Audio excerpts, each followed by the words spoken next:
أعوذ بالله من الشيطان الرجيم. بسم الله الرحمن الرحيم. وآية لهم الأرض الميتة أحييناها وأخرجنا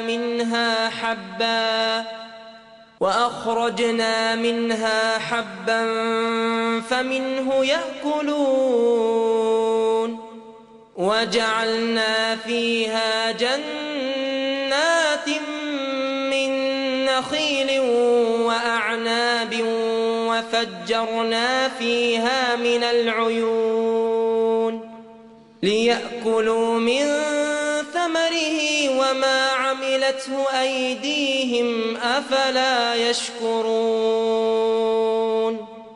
سبحان الذي خلق الأزواج كلها مما تنبت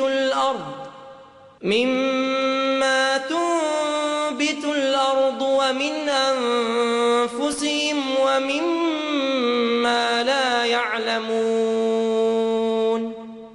وآية لهم الليل نسلخ منه النهار فإذا هم مظلمون. والشمس تجري لمستقر لها ذلك تقدير العزيز العليم. والقمر قدرناه منازل حتى عاد كالعرجون القديم.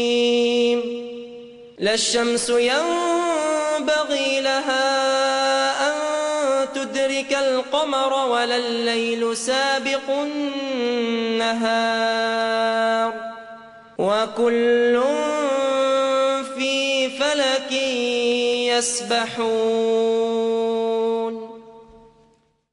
I want to remind you or tell you that this revelation, the Quran, was revealed 1424 years ago to an illiterate. That means a man who had no schooling, a man born in the desert,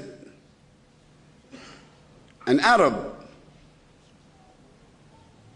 chosen by Almighty God to receive a revelation, a man like Jesus, a man like John the Baptist, a man like Zechariah, a man like Isaac, a man like Ismail, a man like Moses, a man like Abraham, a man like Noah, a man like Adam, alayhi salam, peace and blessing be upon him, a man, a messenger, and a prophet.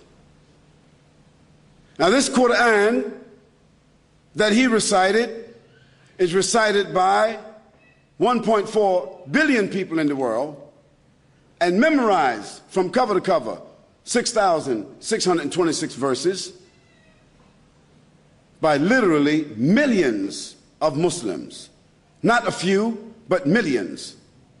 And it is the ambition of every Muslim to have a son or a daughter in their life that memorizes this entire book. So it's not a phenomenon, except that this book was memorized and preserved in the life of the one that received it from God. And in his lifetime, it was memorized and it was retained and never changed and intact until now. Look what it says. I gave you some statistics, and the basis of it was from the Quran. The Quran says, and a sign for them is the dead earth. It is brought back to life, and then from it springs fruits and grains of all kinds which they eat. And we place therein gardens and palm trees and grapevines and cause them to burst forth therein some springs that come from the ground that man doesn't control himself. And there he creates his industry. that they may eat of the fruit created by God, and their hands have not produced it at all. So will they be grateful? Exalted is he who created all life in pairs. So the Quran establishes that everything in life has been created in pairs, whether plants, whether animals, whether insects, whether fish or bacteria. Has science ratified that everything in life has been created in pairs? Yes.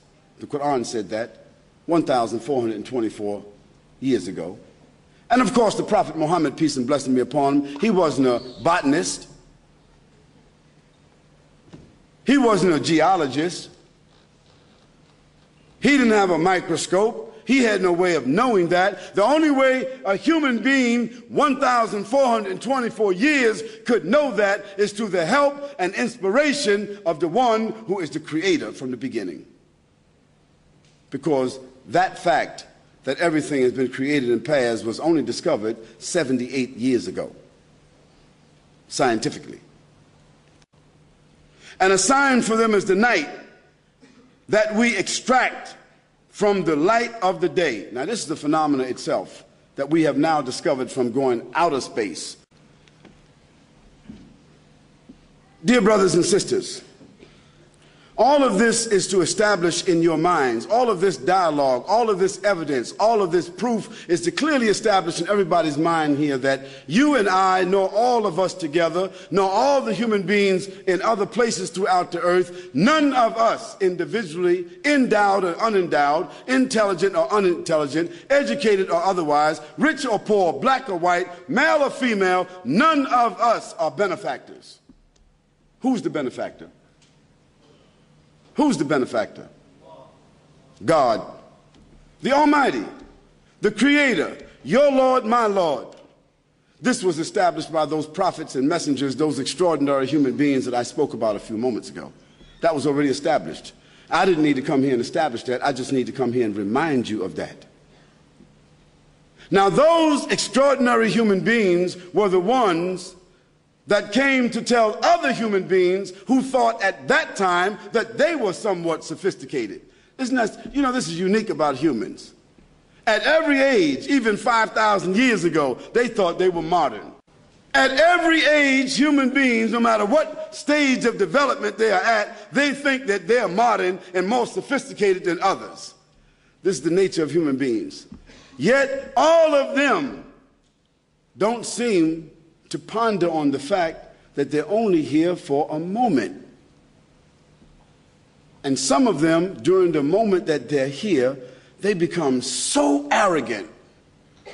They begin to say that we are the owners, we are the peacekeepers, we are the organizers, we are the administrators, we are the ones who created ourselves, determine for ourselves, legislate for ourselves and others, and we own everything and we determine everything. Isn't there some people that say that? You're either with us or against.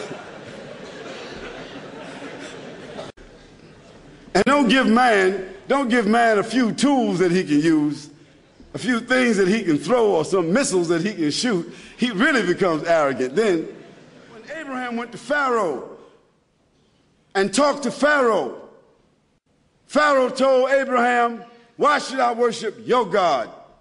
Why? I have command over life and death. Anybody I want to die will die. Anybody I want to live will live." What did Abraham say to Pharaoh? The one you kill, bring him back to life if you got power. And if you got some power, when the sun sets in the west, you cause it to rise and make it set in the east. Was Pharaoh able to do that? He wasn't able to do that then, and the pharaohs today can't do it today.